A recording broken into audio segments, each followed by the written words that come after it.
welcome to Nephew and Uncle Basketball Banter. Uncle Dave, we're going to get started with our coverage of the Saturday and Sunday games that just happened over the weekend. And we'll start Yep. with, obviously, Saturday's games. We'll start with the 9-1 matchup here, Creighton versus Auburn. And Auburn winds up winning this one 82-70. And what were your takeaways from watching this game? You were over my place when this game was going on. Sure. Well, Creighton's Creighton, man. They rely so much on the three. 49% of their offense comes from three. 49% of their shots comes from three-pointers. That's I believe, number one or two in the country. So they're a good team. They have the talented wing, talented big, and the talented point, obviously. But Auburn just kind of wore them down. And A little more physical. I thought Cole Corona would bother, Broom a little bit more than he did. But couple of more easy baskets for Auburn than Creighton, and that's the difference in that game. But Creighton, like I said, they live by the three so much, and they play up tempo, which Auburn kind of likes to do. Um, They you shot know, it pretty well, though, Creighton, 12 of they 27. did, So they they played, did, they shot it okay. yeah, they did. They had a lead for a long time in that game, but Auburn obviously, I thought Creighton played pretty well and still lost. So I think that goes to show you sometimes it's when you play well and you lose, sometimes you gotta look in the mirror. They gave up a lot of offensive boards, but you know, a great season by Creighton, but they lose those two seniors, so they'll take a big step back They next year will. unless they find something in the portal. And I don't think Creighton's got the money for that kind of replacement. I'll give Coach Yep. McDermott the benefit of the doubt, though, to kind of salvage what they have and be still a competitive team, though, next year, no doubt. Oh, sure, they'll be very competitive. Plus, the Big East has got three or four crappy teams in it, so they'll be Yep, fine. I think this is just a game where Auburn just a little more physical than them, out rebounds them by 10. The foul line, they get there a little more, so they get 8 more attempts. They make 7 more Sure, free throws. And Auburn sure. just shot it well enough, 30-6. So both teams shot 47. Well, Creighton shot 47%, and you round up 46.9 for Auburn. They shot the same amount. And Sure. Auburn, they get 11 more shot attempts, 64 to Creighton's 53, and that's the 12-point game right there. But Yep. Creighton, from the bench, the problem was you only had Fedor Zujic with 10 points. The rest of the bench had nothing for them. Now, granted, Yeah. they had 4 guys that came off the bench and only played 1 minute, so you can't really count them. But Right. there's really no bench production for them. So they had guys playing 30, 35 plus minutes. So that's Yeah. tough in the tournament when you have Sure. a really physical team like Auburn is a really good defensive team, and you're playing that many minutes and this long into the season could wear you down. So that's I think a Yeah. little bit Plus, it's all a that it's added a up. it's a game where you only have about 30 hours in between games, and plus Creighton refuses to adjust the tempo. I know they want to get Ashworth his open shots that way, but you still got to adjust the tempo. But they refused to do that when they lost to St. John's, and they refused to. I know you got to be who you got to be, but it's got to be an opportunity break. You can't play the other team's best. If the other team's better at it than you are, you still have to make some adjustments. But they didn't. Pettiford was the best player in this game, though. He had 23 points, 7 of 8 from the line. One of the best freshmen around. Yeah, he made 7 of his 14 field goals. He was the best guy out there. He had 6 rebounds and 3 assists as well. Sure. So he was the best player on the floor. He had the best game Yeah, when he you're was looking at tough. when you're looking at the stat line. So Sure. it's good for Auburn. Broom only has 8 points, and you're still able to win. That Sure. that's really a good sign for them that he doesn't have to have like a 19, 20 point game for them to win. So that's good right there. You're And right. Baker Mazzara has a good game. I think he's the kind of the make or break guy for them. I think if he has a bad game, they really are vulnerable. So Right. when like last year when they lost to Yale, I think he was in foul trouble. He was hurt for most of that game, so that's kind of why I think they lost that one and they were He vulnerable. was good. So he is a very good player, but he's kind of a coil though. He can go he can go Yep. either any which direction. So I think as long Yeah. as he's solid for them, I think they could beat anybody. Well, they beat him. They beat him 10 more rebounds, 11 more shot attempts. So, I mean, that eventually wears on you. Turnovers were well, four more for Creighton. So, it's tough. Points in the paint. Auburn had 42 to 24. So it's tough. I mean, you get 10 more rebounds and then you get 11 more shots. That's tough, difficult to overcome. So Auburn they'll move on to the Sweet Sure. 16 now. And let's look at below there. We have the Gonzaga Houston game. Now, Uncle Dave, when you were leaving my place, this game Gonzaga was down about like 15 points here, and they wound up Yep. being down 12 at 8 at halftime. But Yep. give Gonzaga credit; they were right in this thing up into the very end. Yeah, I they thought this shot might have been a 50% blowout. and lost. I mean, how do you shoot 50% against Houston? They did and they lost. They Yeah, shot you really 40 can't they feel sh bad, and they made all their foul No. shots all day, 15 of 15, 100%. Yeah.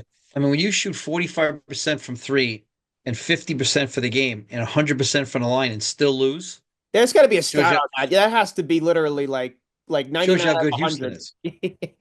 Yeah. And it shows you how good Houston is. Again, Houston 10 more shots. Total rebounds. Houston did it by 6. Again, 4 more turnovers for Gonzaga, but it's amazing. They played their asses off and lost. Now, again, it wasn't as close as the 5. It was a comfortable 8-15 the whole night, pretty much. But you know, This is disheartening, though. I mean, if you were Gonzaga going into this game and I said, hey, I'm going to give you 76 points, you would have taken that. well, Gonzaga didn't. I mean, like yesterday, same thing happened to St. Mary's. They had let up 80 all year long, and then all of a sudden you play these teams. And Cryer had a great night. I mean, he really hurt him. But you know, when he's playing like that, they're tough to beat. Yeah, Plus, they got length, they got depth, he they had a have 30, intense defense. he had a 30 piece. Yep. Unbelievable. But again, Houston, though, they really have no bench production. They have 4 points off the bench, and the rest of the Yeah. coming from the You gotta starter. hope you gotta hope you get them in foul trouble. That's why I really like a team like Florida. If there's a Yeah. tight whistle and you have to go into your bench here, if you're Houston, that might be a problem for you. Sure. Yeah, I mean that's something right there. Though, if you're Gonzaga, and I would have said, hey, these are your offensive stats, would you take it or leave it? You obviously would have taken that. There's no question. Sure. You take that and you'd run with it. But you look at points in the paint, it's pretty much even. The fouls are even, so it's not like you have an issue there. But Houston was up 14 at one point, so for Yeah, Gonzaga I to mean, make Houston gets 10 more shots and gets about 10 more rebounds. And there's a little bit of a difference there. But again, that scores, it was a late 5. It wasn't like a nut cut in 5. right, It wasn't like, Connecticut and Florida where it was close the whole way. it's kind of when you look at the breakdown of the stats here, it almost mirrors each other completely. Rebounds is well, Houston's +6 on that, but the steals, the assists are all across the board. Yep. They're almost all the same. Yep. Make a couple of more plays here or there. Yeah, this game it just might you come down to you look at the offensive rebounds. Houston has 8 more of them, so that might have been the breaking point right there. But Houston at one point had a 14-point lead, so for Gonzaga to have Yeah. this to be a 2 possession game late in the game, I was Yeah. give them credit because I think the way this was shaping up early in the beginning of the first half, you might think, oh, Mike Gonzaga might get their doors blown off here, but Yeah. credit Mark Few Well, it having took a career high. Took a career high from yeah. Cryer to win that game.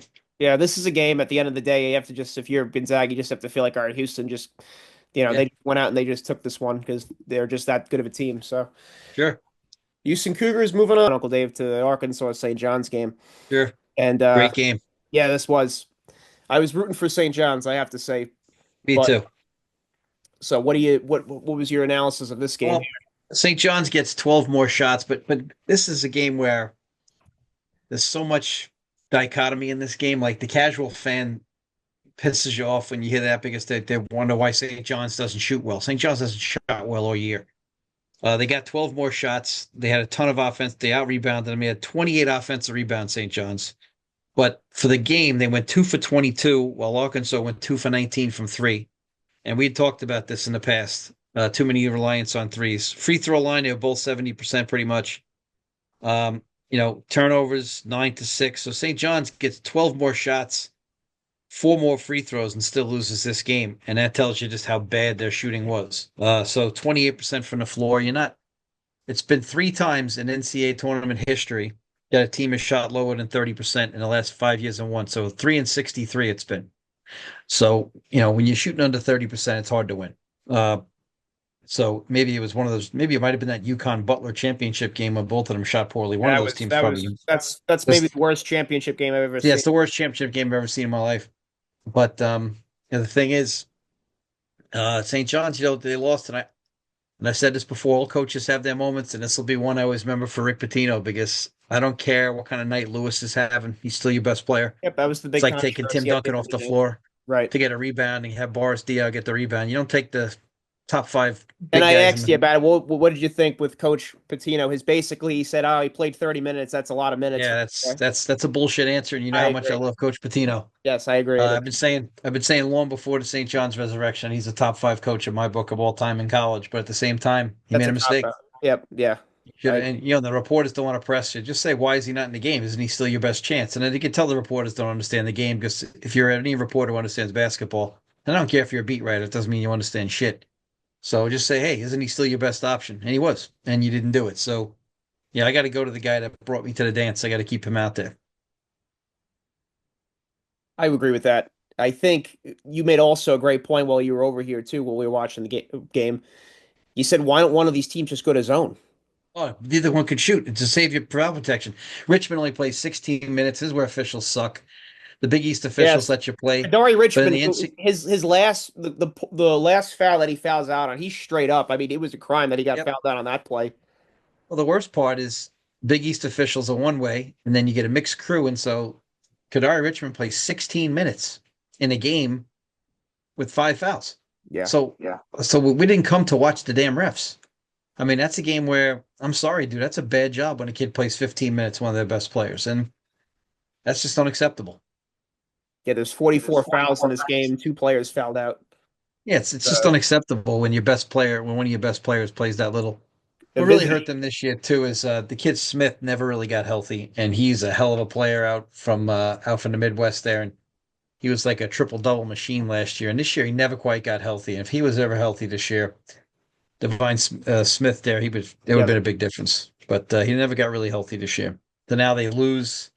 And he They still had a lose pretty decent Richmond. game. He had 13 points. He was Yeah, 4 of 11, but he still had a pretty yeah, decent game. yeah. Yeah. They lose Richmond. I think Lewis is a senior too. I'm not sure.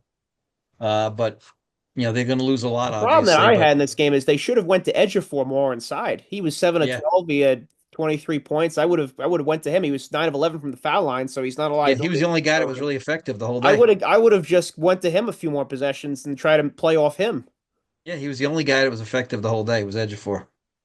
So I think offensive, I think those are the two things Coach Patino, looking back, he might want Sure, to think, all right, lose at the end of the game and maybe get Edger for a few more touches inside. I know he's great. especially when the other team Yeah, is in foul trouble. he had 8 offensive rebounds, so I know he gets a lot of his points inside like that way, but maybe throw it to him or play dribble handoff a few times and try to get something Sure. going downhill When with they were one in foul guard trouble, over their big there. guys, their big guys felt it in Arkansas. So like Yeah, they had him in foul trouble. Arkansas committed 24 fouls. There was 44 fouls total in this game, so a lot of officiating was tight. So I think they should. Arkansas is a live dog going forward, Yeah, yeah. No, they're playing like you said. They're free and loose now because people playing thought. with house money. Yeah, so they're dangerous, and Cal knows this tournament, so it's kind of an interesting combination there. I think Arkansas, like you said, I think now they're a real player now. Maybe a couple months ago they weren't, but they are now. That's all that matters.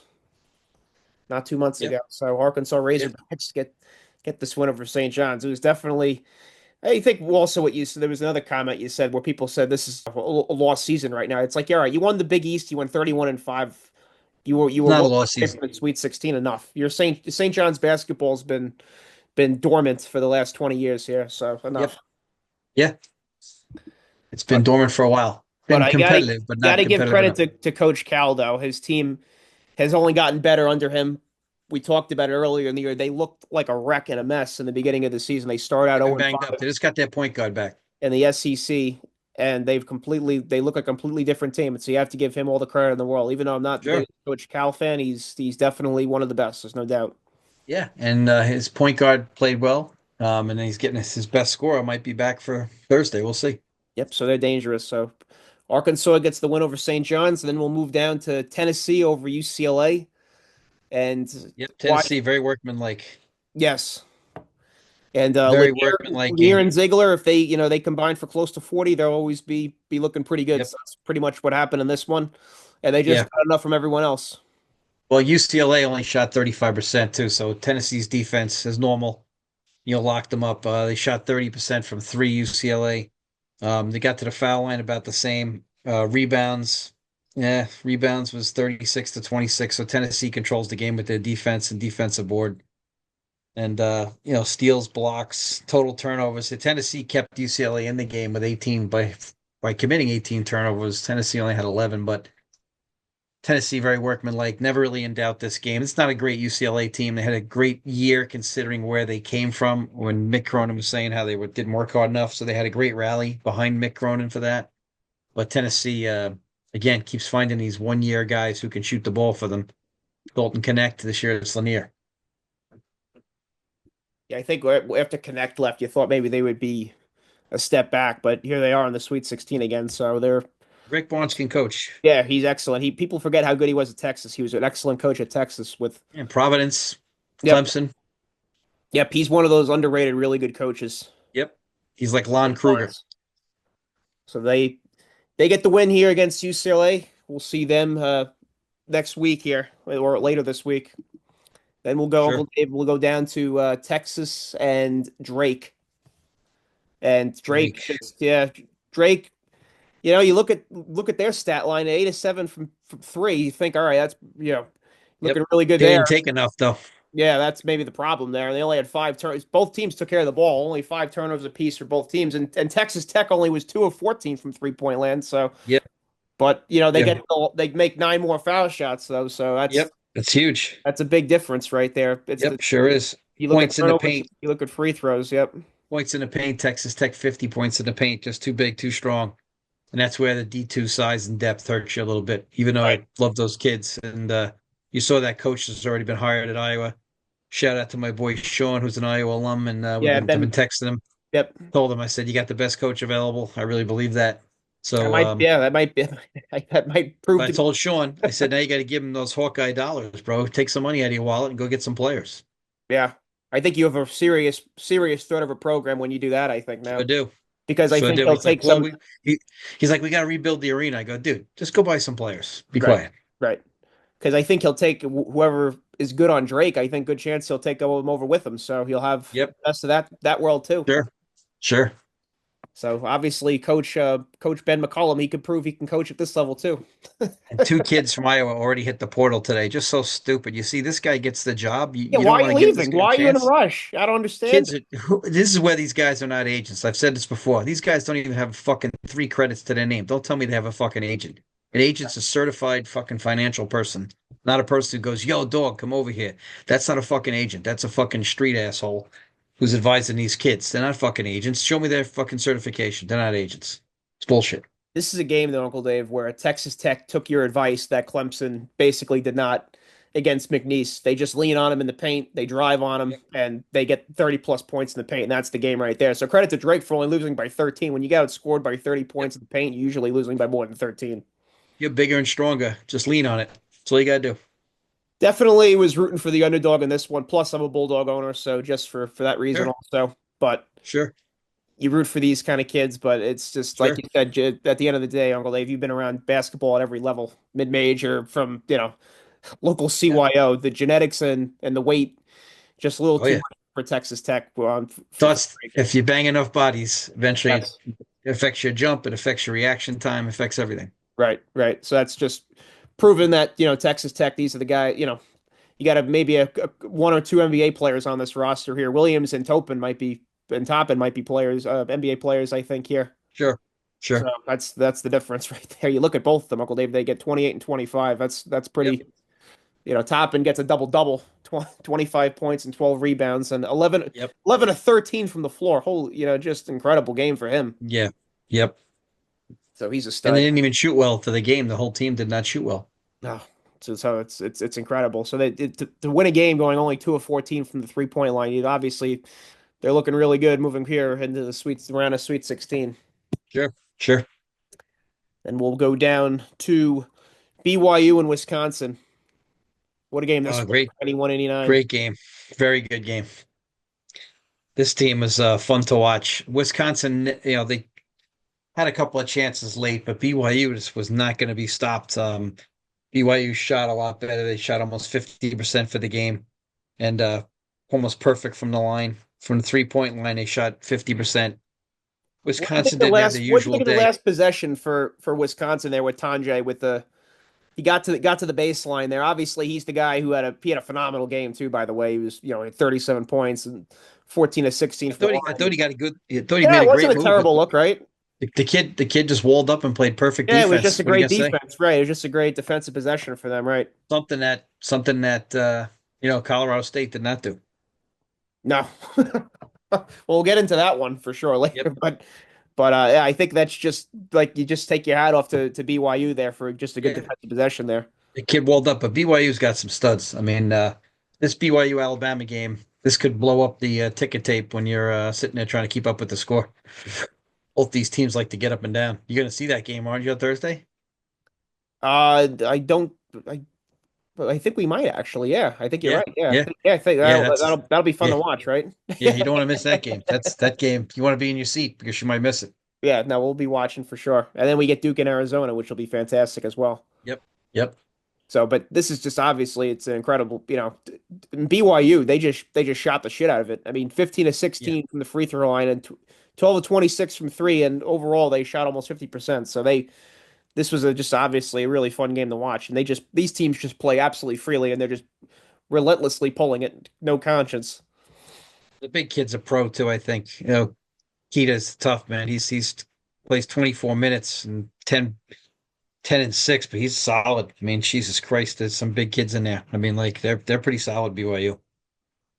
Yeah, what I like about them is the BYU's got a pretty deep bench too, so they Yeah, go about nine guys deep. But like you said, when you guys, play, pro coach running pro offense. yeah, so obviously they're a really fun group to watch too. And I loved watching Wisconsin play this year too. Blackwell, I thought all year was a really exciting player too. So Sure. him and Tanjay were really fun to watch. So this was an excellent game. This is a game where you would have loved maybe a 5 game series. This could have gone either way. I think if you kept going, Yeah, it's a lot of fun.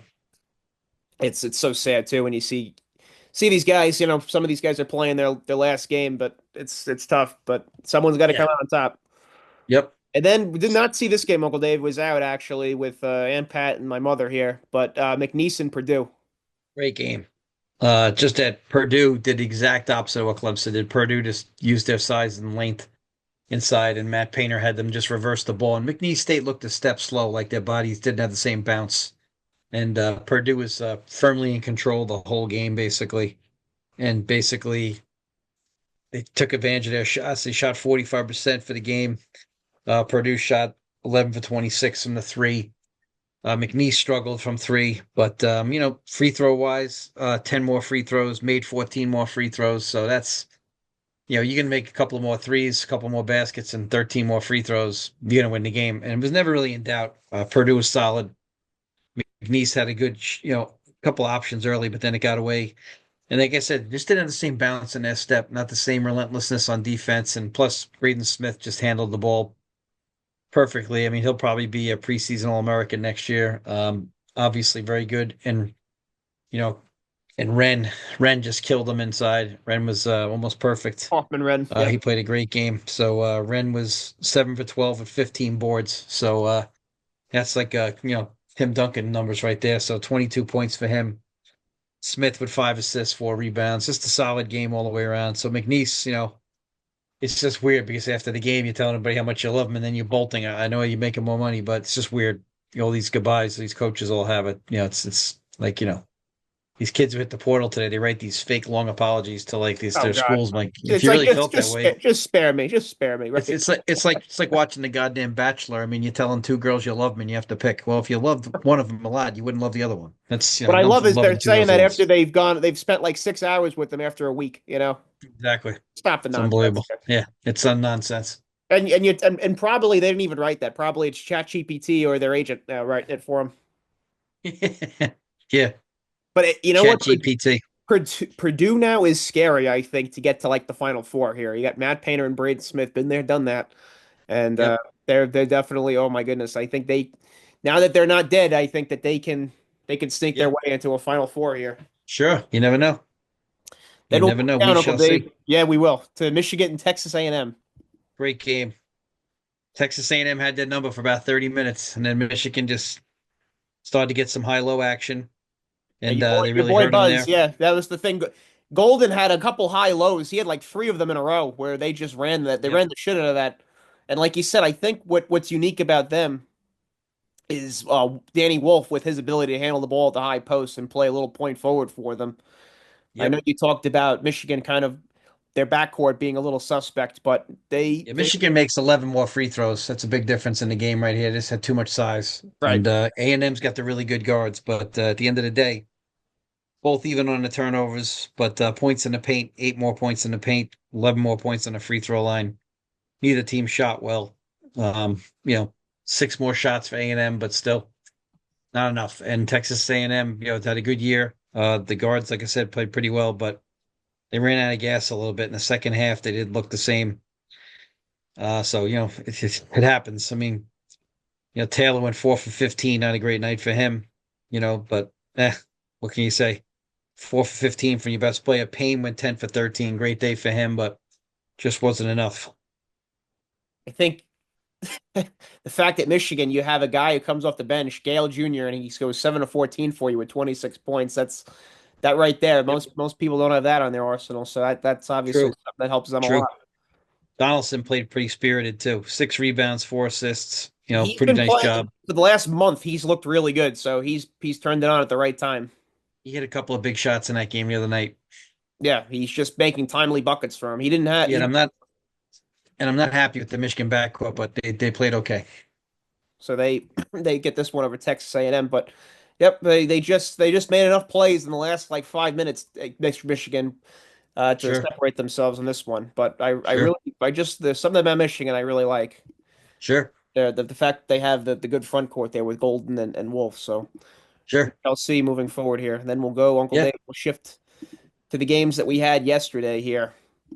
And yep. we'll start with UConn and Florida, Uncle Dave. Now, how about the UConn Huskies? Only They losing played their by two asses in this off. game. Oh my goodness. They had this game potentially They sure did. right But you in know their what? right in their basket, but Clayton Jr., just Uncle Dave, he made all the big buckets. Yeah, but I haven't heard anybody say this before. 2 words: free throw blockouts. Oh boy.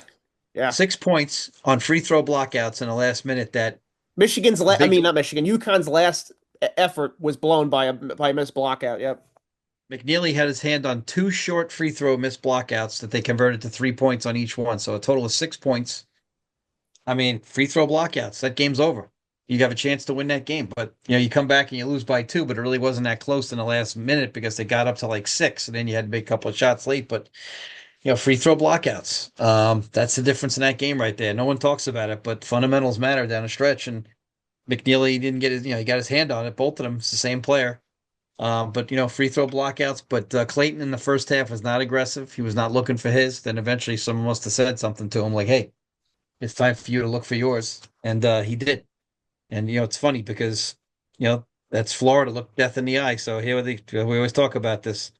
UConn only shot 38% and they had a chance to win. Can you imagine if they just shot like 41%, they win the game? Like Yeah. 41 is not a good game, but if you shoot 38 and you lose by 2, you're kicking yourself.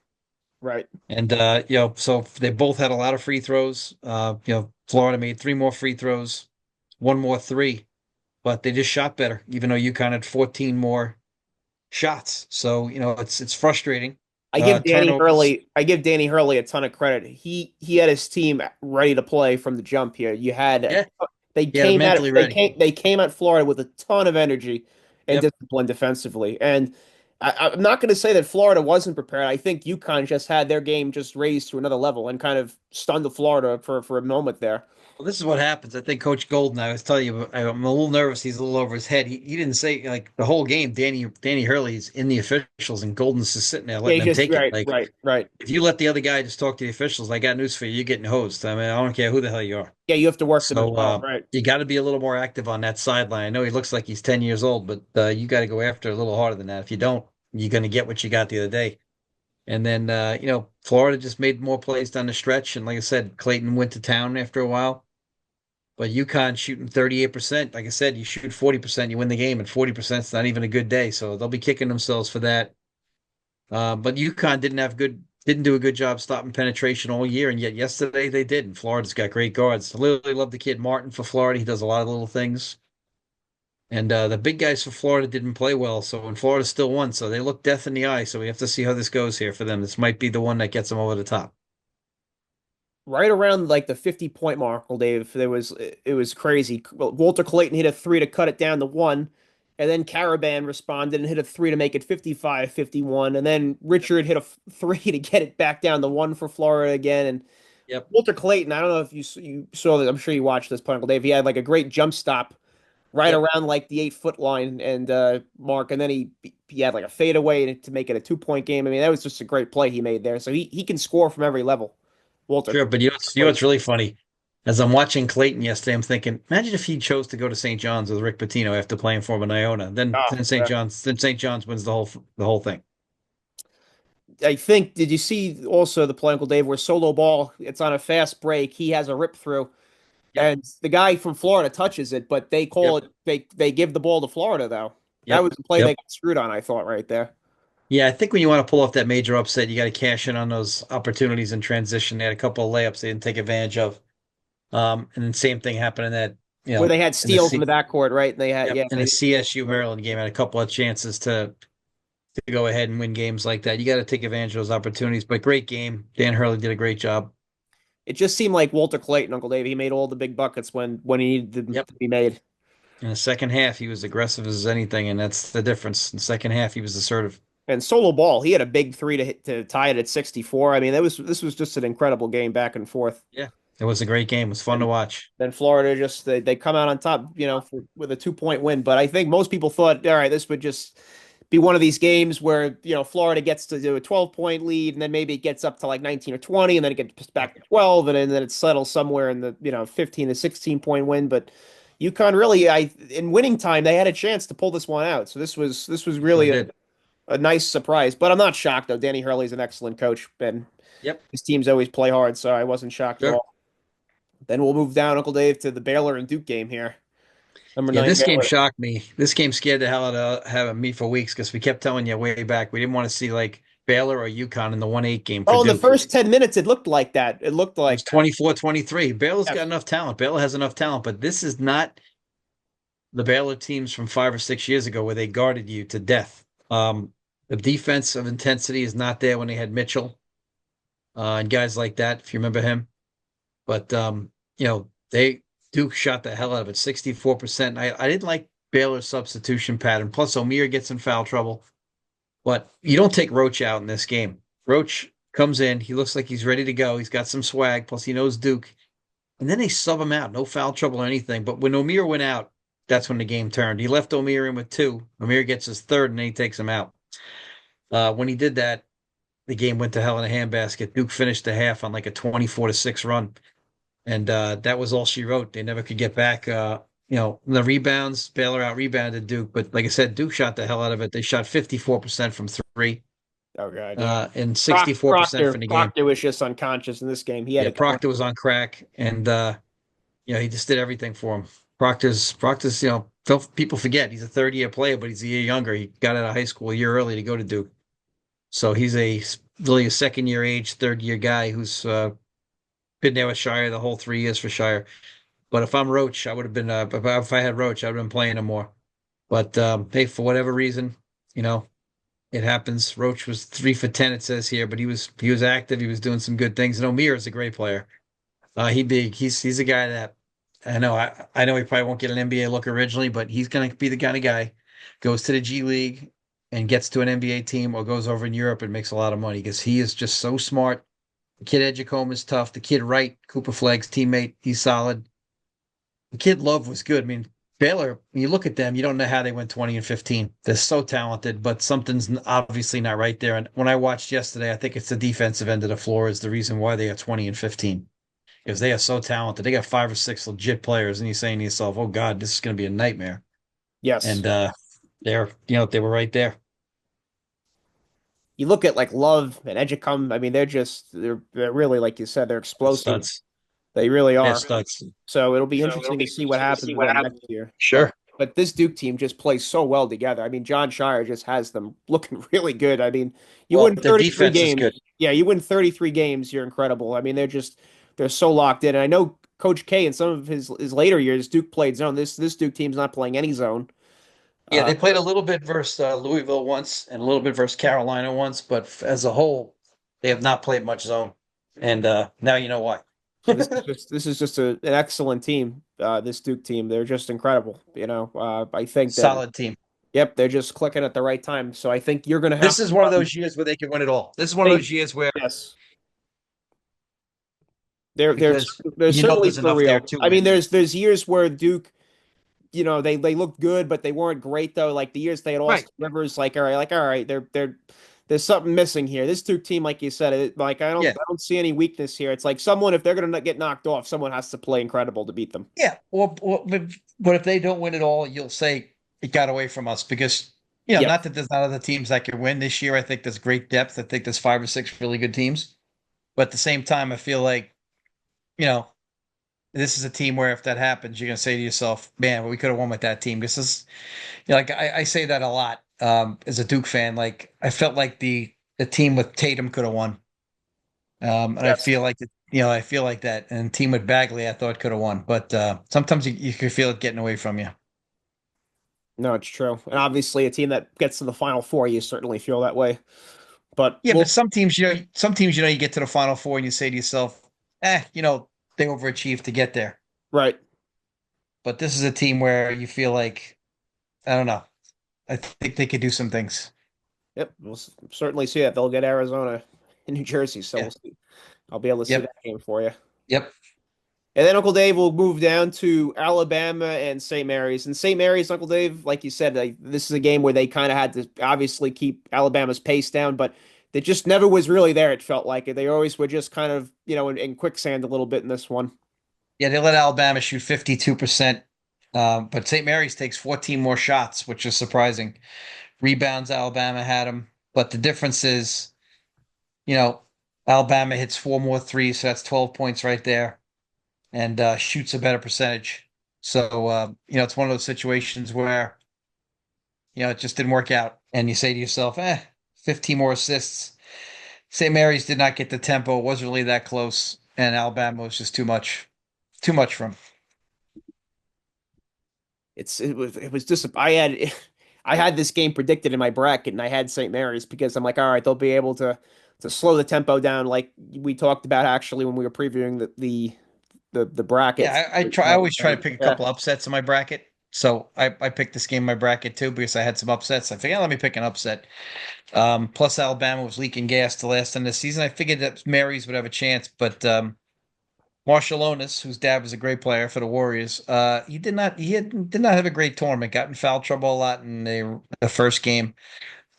Yesterday he basically was not himself either.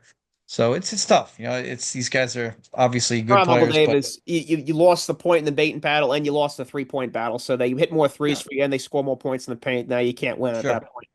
So sure, you knew if you were St. Mary's, you're gonna have to win one of those. You were gonna have to either hit more 3-point shots to them or you're gonna have to beat them inside. And sure. neither of those happened. So that's the game. Yeah, and Alabama's got the veterans experience there to make some plays and a couple of nice, Amari gets a couple of big dunks, kid from Rutgers, and obviously, the point guard Sears is tough, and Nelson made a couple of good plays. So I mean, it makes a difference. They were there last year. It makes a difference. So just Alabama just able to play too much of their game for most of the game. So Sure, they had it their way. that's it. And then we'll move on, Uncle Dave, to Michigan State, New Mexico. And New Mexico, I thought they had Michigan State at the ropes. Tom Izzo was really animated They in the did. first half. But you know what you noticed, and it was funny because I read this morning, and I thought this last night. So I read Patino this morning talking about the physical differences on the bench. Yes. And he's right.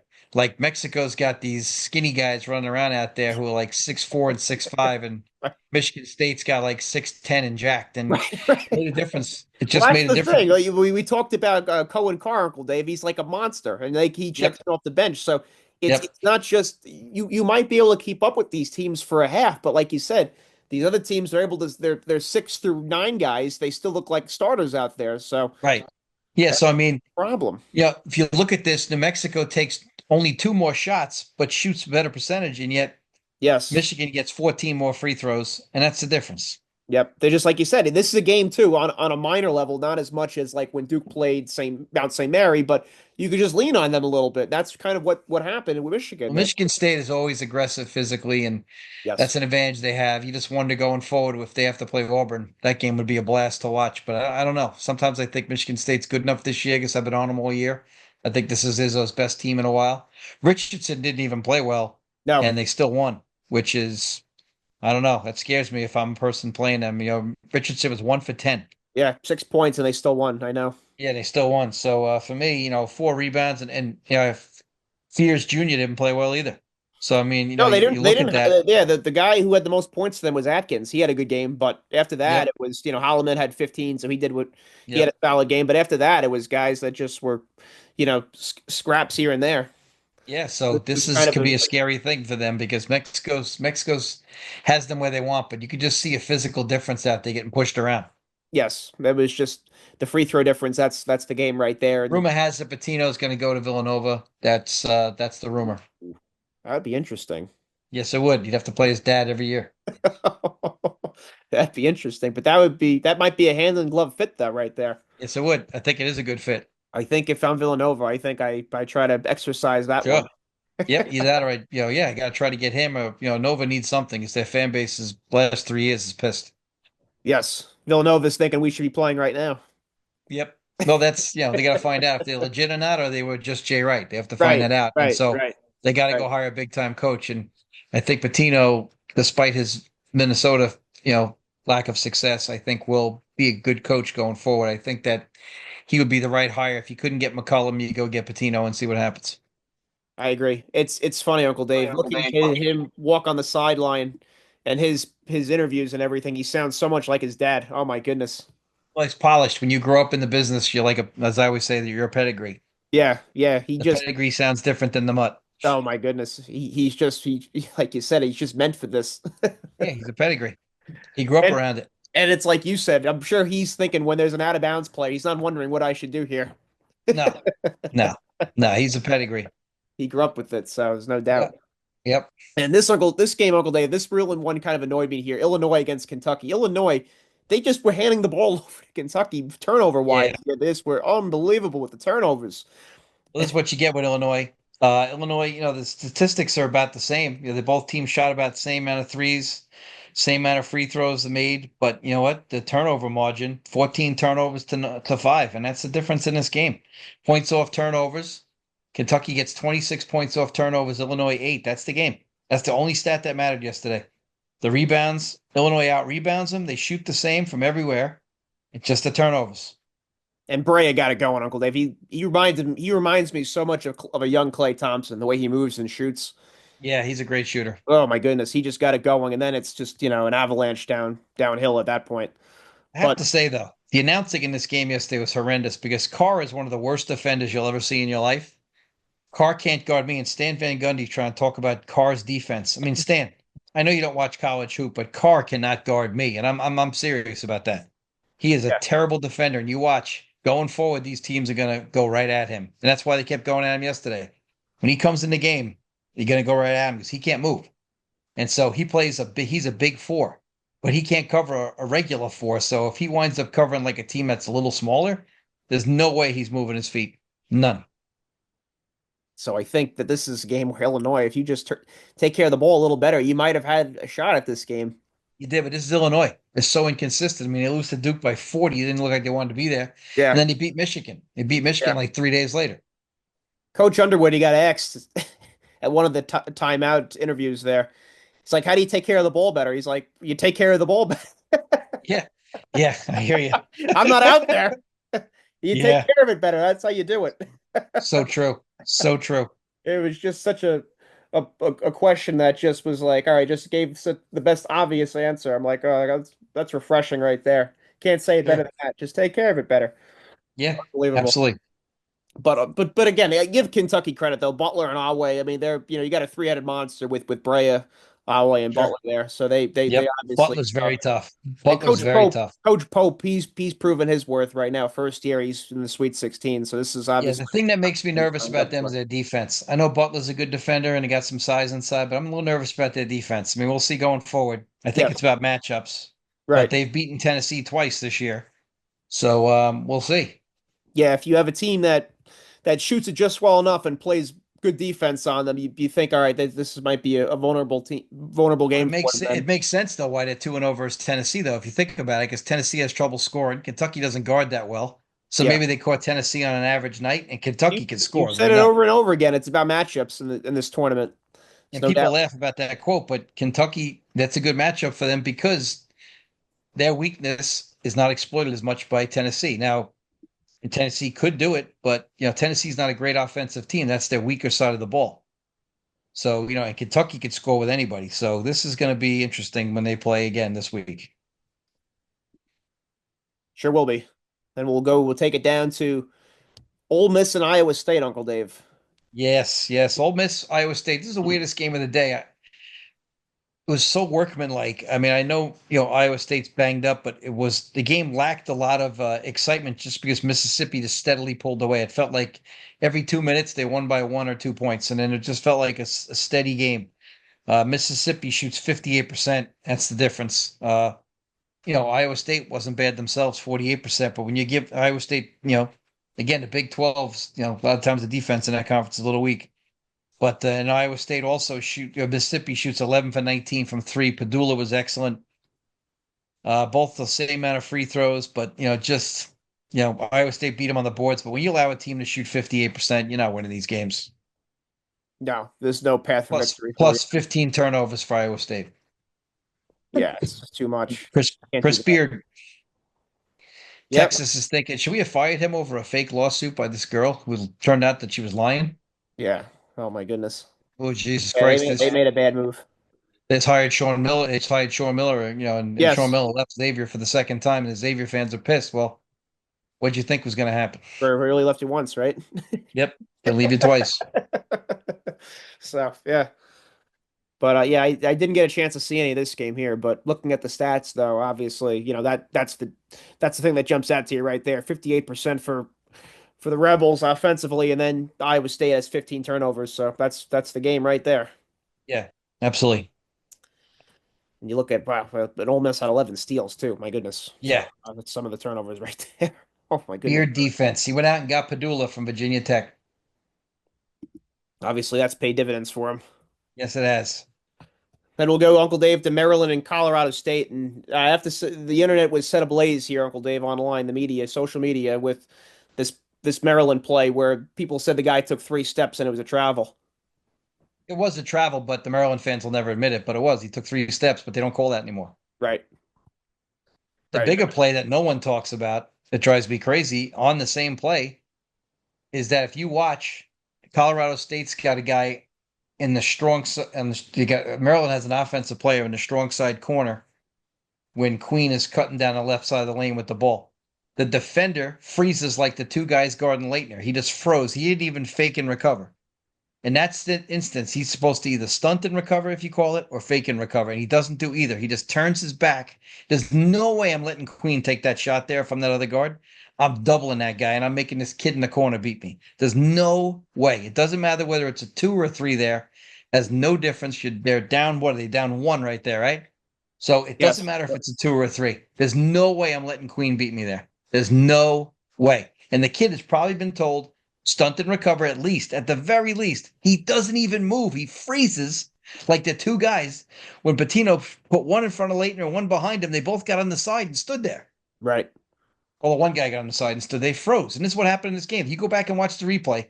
Watch the help side kid. I think it was their best player. He's in the help side and he doesn't move. He just turns his back to his man and just watches. He doesn't even dig. He doesn't stunt or fake and recover, whatever you call it in your gym. He doesn't do that, and no one brings that up, and it drives me insane because that's a big difference since he doesn't stunt or fake and recover. A lot of teams in these last possession situations, it's almost an advantage to have the ball because I think a lot of teams they're afraid to foul so much that they don't Sure. play defense, and teams wind up getting very easy buckets because Sure. they're afraid to commit a foul of some sort. And I think that's what happened there. And also, guys just I think they just get nervous and their brain scrambles, and then you don't know what they're thinking at all at that Yeah, and point. the kid played good defense. He hit a tough shot. He hit a bank. That's a tough angle to bank it from. Colorado State Oh, he had an outshoots incredible him. shot. Yeah, it was an Yeah, incredible shot. Colorado State outshoots him from 2, but Maryland outshoots him from 3. They're about the same from the line. Colorado State out rebounded them by 10, and that doesn't bode well for Maryland going forward here if they want to find a way to keep winning. You can't get out rebounded by Colorado State by 10 because I'm telling you right now. I mean, that's not going to go well for you in the West here if you got to go deal with Florida and and Florida's going to play a fast pace and you only have 5 guys that play well. So Queen might be exhausted after a while and Florida's going to rotate 3 or 4 fresh bodies on him. And if Florida gets the tempo they want, Maryland's going to get run right out of there. I think that's exactly what might happen here. Because like you said, if Colorado State's giving you a problem on the boards, can you imagine what Florida's front court's going to do to you? Yeah, I'll be rooting for Maryland because I want Florida out of here because I think it's tougher for Duke. But at the same time, I think Florida's going to run them out. It's a strong chance of that. I mean, could not happen, but it might. Yeah. Just a strong chance. Florida looks like a machine right now. Yep. And we'll take Uncle Yes. Dave to this Arizona and Oregon game. And I got to tell you, I wasn't a fan of missing the free throw, Uncle Dave, on purpose for that last possession there. That Oregon was at the free throw line there. Sure. In Yeah. that That's always situation, I like making it because at that point, you then have 3 seconds to hit a 3-point shot to tie the game, even if they make two free throws then at that end. right. I know what you're saying there. And Colorado, I mean, Oregon just, they got the one stud guard. This wasn't a great Dana Altman team, but he still had a chance to get to the Sweet 16, which is a credit to him. But Caleb Love's the difference in the game, and he had a good day. Caleb Love was going to shoot you in. He's going to shoot you out. I mean, so he goes 10 for 18 with 9 rebounds and 4 assists. And that's where Duke has to be concerned because he's crazy enough. And, Duke's got a bunch of different perimeter defenders they can put on him. But this is a game where Duke will miss Brown if he is not back. Yes, Because Brown can cover. Brown can cover anybody. that'll be the X factor, I think.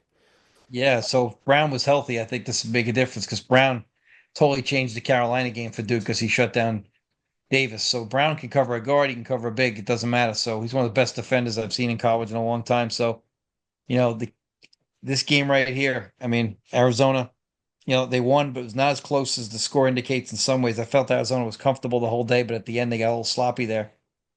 And like I Yeah, how said, about the Love, play, big Uncle day. Dave, where you have the alley-oop pass for and two Yeah, guys run into each other? They sure. almost I mean, lose it. this is the kind of crap that turns your head gray. Yeah, this was a game where Oregon really had a chance to win this thing late in the game Yeah. here. Yeah, they had a chance And to and sneak back in and steal it. and Biddle had a great jump hook to get it to I think it was to a one possession game. I mean, it really was like okay, here, Yeah, this absolutely.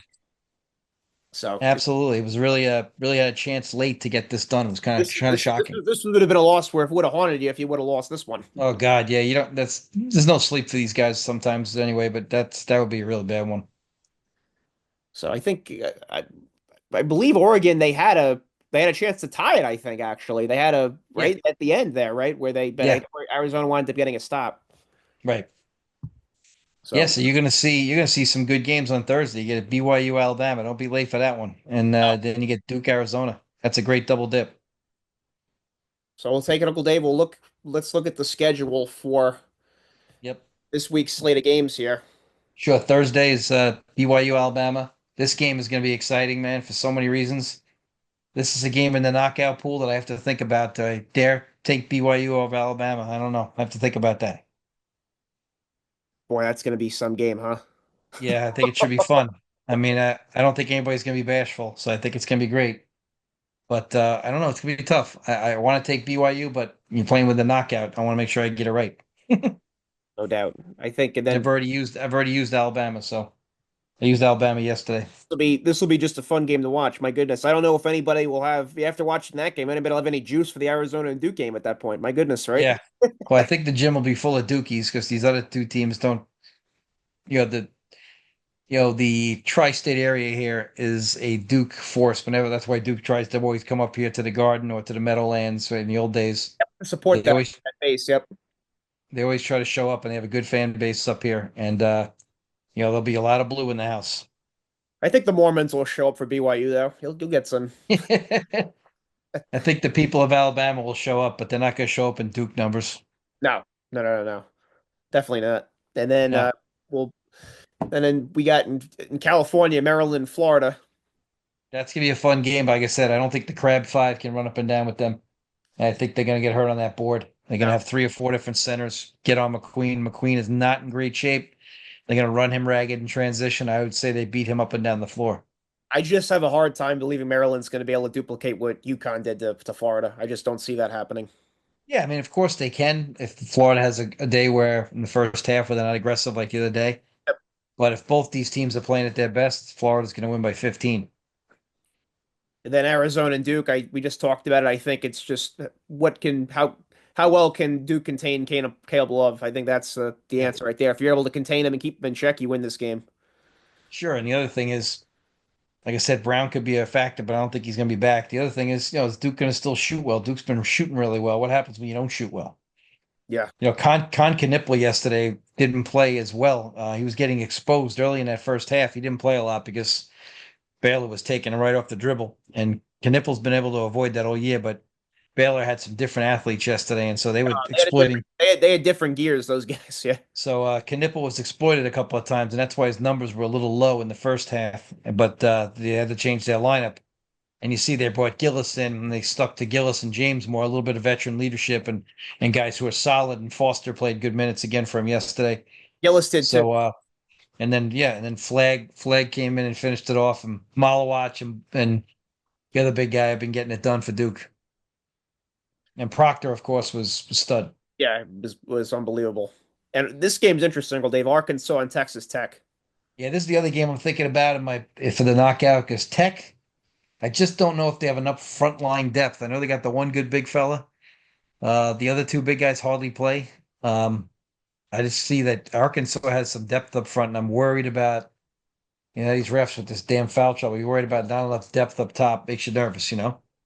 So I'm a little nervous about that to pick Tech because I don't know. Arkansas has got numbers. Tech doesn't. So Tech's a much better team. They've been better all year. So I'm just nervous about it. What do you think about that game? With what Texas Tech and Yeah, in Arkansas. I think Arkansas has athleticism around the rim. I think what stood out to me in the St. John's game was their ability for their front court bigs to just be able to pinch it on the glass and shit like that. Sure. Yeah, that's what I'm nervous about for Tech. I Is think he going to pick up two cheapies? that Arkansas, I think, like you said, they just have guys that they can just rotate. So they're really they're dangerous, I think. And now you have Flan playing well. So I think Yep. they're looking really good. And Cal's talked about it too. When you have teams that are, you have young teams or teams that are struggling in the beginning of the year, at this point that they don't remember any of that now. They're No, they don't. this is not the team that was 0-5, two No, that's why I say to people, the end of the season is so much more important than the beginning of the season. That's why these November games, while great for TV back then, aren't really don't mean shit. And I'll stand by that because look at Arkansas, they play like shit, and now they're hot. So the end of the season should matter more. Yeah, it definitely should. I agree with you. So the Ken Palm thing, Yeah, and you go beat Alcorn State by 25. That doesn't mean shit. no, surely does not. But this will be in California as well, this game here. And then we'll look at the Friday games. Uncle Dave will take it to Ole Sure. Miss and Michigan State. This is ooh. This could be a great game. This game, Oh first my team God. to this could be a lot of fun defensively here. Yes. First team to 70 might win here. But Michigan State, they still have a chance to be a little bit of a clunker on the perimeter. But again, they had that clinker yesterday on the perimeter and still won. So that's what makes you scary. But then Ole Miss's defense is nuts. This is going to be a great game. I just think Ole Miss is not a big team, very small team. And I just think that Michigan State's athleticism is going to really be a problem here. I just really believe on the backboard, this is going to be a game about that. If Michigan State gets 15 more shots because of the rebounds, it's hard to lose those games. Yeah, you might have a situation where you have kind of a duplicate of the New Mexico game here Yeah. against Ole Miss, where they just kind of they'll lean on you and kind of beat you up enough and wear you out over the course of the Yeah, game. not only that, they're bigger and longer, in other ways too. They're just longer too. I mean, they're not And, just and, bigger, and they're, I don't they're I don't think Richardson's going to go 1 of 10 this game. So no, no, he's not going to go 1 to 10. And, uh, and this Michigan State team likes to run. I just worried about, because like I said, you know, Ole Miss, not a big team by any means. Great defensive coach, probably one of the best defensive coaches in the country, top five without a doubt. But at the same time, you got to be able to get that ball off the backboard, and it makes me nervous. yeah, I think if Ole Miss they're able to do that, then they have a good chance of winning. But they also how about the last game, Uncle Dave? Ole Miss had where they shot 58%. They played incredible. Yeah. Well, he's very creative. He lets his guys play like almost like a old school Dallas Mavericks offense in some ways when they had Rick Carlisle and Dirk. It's almost like that flow offense they used to run. There's a lot of attacking and kicking to the short corners and kicking out for threes. And On the Padula is watch. certainly very intelligent. On the watch. Yeah, Yep. Padula, Sure. that's the thing. Padula is a steady hand for them at point. I think he's really solid. Sure. Sure. So we'll see. That'll be a fun. All these games are going to be fun, I think. And Oh, then it's gonna be great. yeah, Kentucky and Tennessee, two Like we teams. said before, with a little taste, Tennessee here, situation where again, they're a lot better on the defensive end of the ball, and Kentucky's a lot worse on the defensive end of the ball. So Which it's a one way? matter of who hurts each other's weakness. But Right. the thing is, Tennessee has lost to them twice. Hard to Everybody beat a gives you team that. three times though. Yeah, but everybody always says this. If you look at the stats, it's only like 45% where the team's lost on the third time. So it's not as hard as everybody thinks. It's like one of those stats like the series Make doesn't believe. start till someone loses a home game. That's one of Right. those fucking strange quotes. I'd like to know how the 87 Twins and the Cardinals felt. Is that series still going? Because they each won their home games, so it does start. It's Right. games. The fucking series has been over. Right. Right. Love that quote. No one start. No, you can lose. You got to win a home game. Right. You all you got to do is win your home games if you're the Right. favorite. If that was the case, then whoever kept winning on their home floor, it would be over then. Exactly. That's why I hate that quote. Such bullshit. I It's just think the dumbest quote ever. what makes this different is this is for all the marbles, and Yep. you're in Indiana here. It's totally different, and Yep. a neutral site. So I think that's obviously the the outlier right there between the You'll other. still have more Kentucky fans because Kentucky and Indiana are big basketball rivals and right next to each other, and basically you get it done. So they'll be like, they'll be good. They'll be a fun game, fun environment. And the Indiana fans obviously crying in their corn right now. Sure. Sure. And then we have Michigan and Auburn. This is a fun game because Michigan, I think Broom is going to have his Oh, eyes he's gonna have a awakened. tough time, I think, against you got Wolf and Golden up front against them. I He think they can loves that. match He them. loves that. He loves that fadeaway. But at the same time, is Michigan going to be able to keep up with their guards? This is a pick your poison game. Yes. And we're going to find out Who how exploits who sharp. again? We're going to find out how sharp Michigan's coaching staff is. They're going to have to slow this game down sometimes and take advantage of that size. Are they willing to do that? Yeah, I think up front they definitely have the advantage. Like you said, I think Auburn they might want to play a faster pace with Mazzaro and Baker Mazzara and fucking Sure. their point there. So they think that's the Pettifer too. I think that's what they should be looking at, and obviously try to Sure. make the perimeter game. Don't slow it down and bang bodies. Absolutely. So Bruce Pearl, though, I'm sure you might have the coaching edge there. I think we'll see. Like you said, I think they're Sure. the big challenge for Michigan's coaching staff in Yeah. this one. Absolutely. So we'll see in Georgia of all places. Yeah. I think that we'll have you'll have I think there you'll have certainly a pro Auburn crowd Yes, you will. in that environment there. And then we got Purdue and Houston, Uncle Dave. I just don't think Purdue's going to be able to handle them. Yeah, I I agree. mean, excuse me, unless they shoot well, I don't see how they're going to do it. Yeah, yeah. They're gonna make Braden Smith's life, I think, miserable. Yeah. I just had to let the pup out here on the podcast. So we're very dog friendly. Yep. But I think Houston here, this to me should be the clearest game to pick on paper, but I don't want to use the Houston pick because I think they're probably the best team out there. Houston's due for a clunker offensively, but I just don't see like Is there I any mean, chance right? Purdue duplicates what Gonzaga does? I don't. It's just I don't believe that. Yeah, see, Gonzaga played their asses off and lost. Right. The only thing is you can say is that Houston shot the shit out of it too. Otherwise, they would have been very Exactly. vulnerable. Yeah. But is So, Braden Smith, who I love, gonna be able to handle that pressure? yeah. Yeah. It's And gonna be. is and well, the kid Ren is really tough, but there's a lot of big dudes in there for Houston. There's gonna be some punch shots out there. It's gonna be fucking crazy. Houston's got some fucking men on their team. This Yeah, they sure do. I just wonder. I mean, like, if I'm Matt Painter, I know he doesn't like to do this. I got to show a little bit of zone here, just see if I can get in Houston's head for a minute yes. and just see if Yes. they can miss a couple of shots. Not because you want to rely on it. And I know you're a man team, but you know what? Sometimes it works. You just look at guys like just Sharp and Cryer and Uzan and Roberts. I mean, they're just a really good group. Then you have, the two top guys too, Cryer and Sharp. They both shoot 89% plus from the foul line. Yep. They shoot both 40, over 40% from the field. So it's tough. You Yeah, they have have men too. They you have both an have men. uphill battle there, and they shoot 43% from the 3-point line. It's tough, like you said. And then Roberts is a fucking monster inside. Yeah. It's just you just feel like this is a game where it kind of you get worn out over the course of the game, like how Michigan State did in New Mexico. You have that type of game with against Purdue.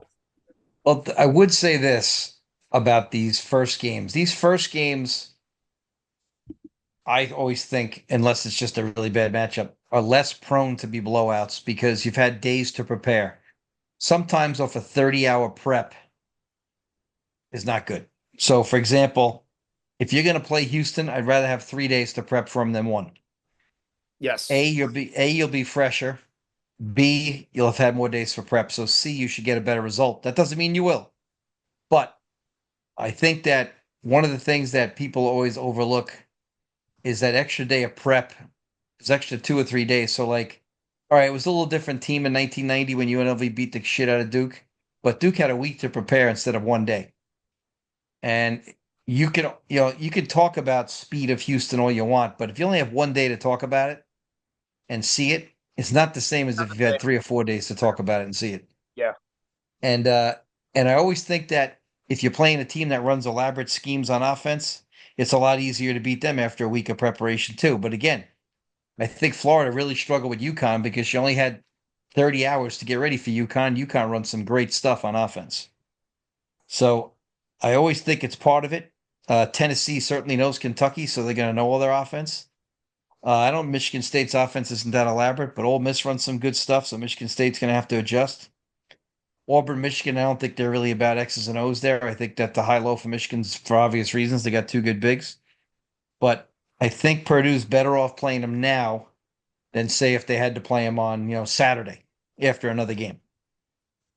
I agree. It's like when you just have more time and you have more time to study it on tape, but definitely I think in the game it could definitely take it to the point where it's not as staggering, not as Sure. insane looking for you when you've had a chance to look and analyze it a little more. So I totally agree with you on that one. It's funny, the Midwest right now has been all chalk. They got 1, 2, 3, and 4 there.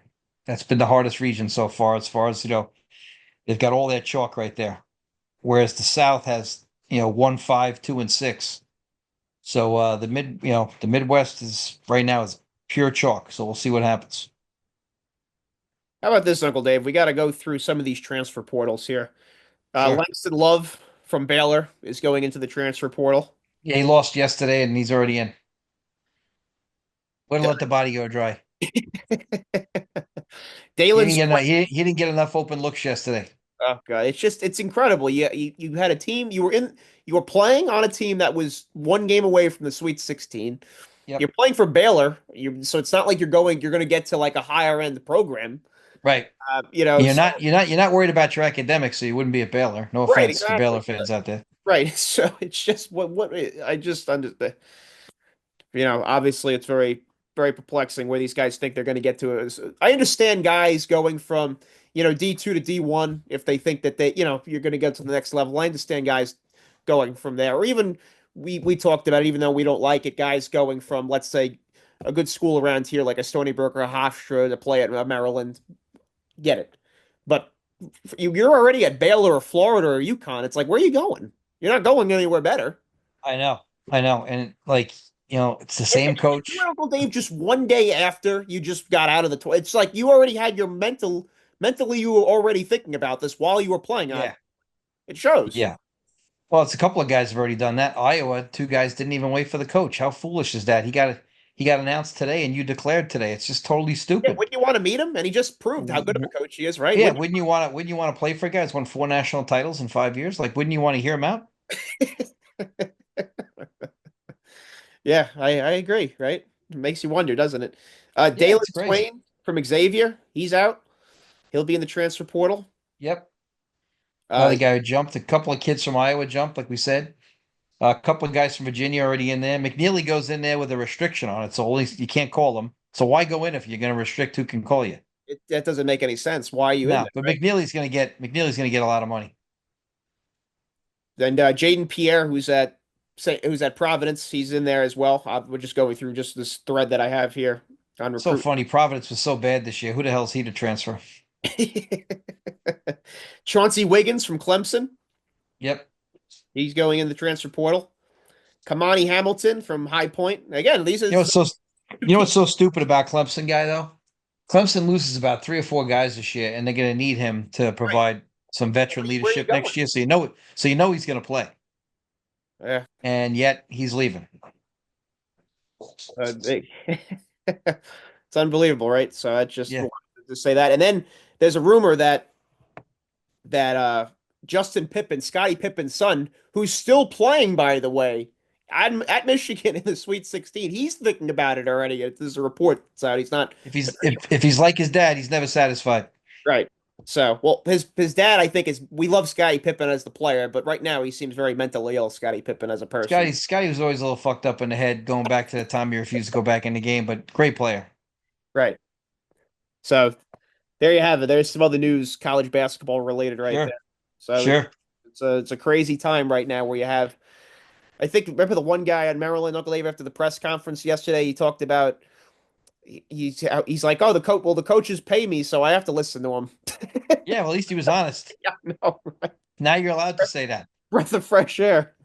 I mean, Wade is thinking I got fired a bunch of years ago for shit that I can do legally now.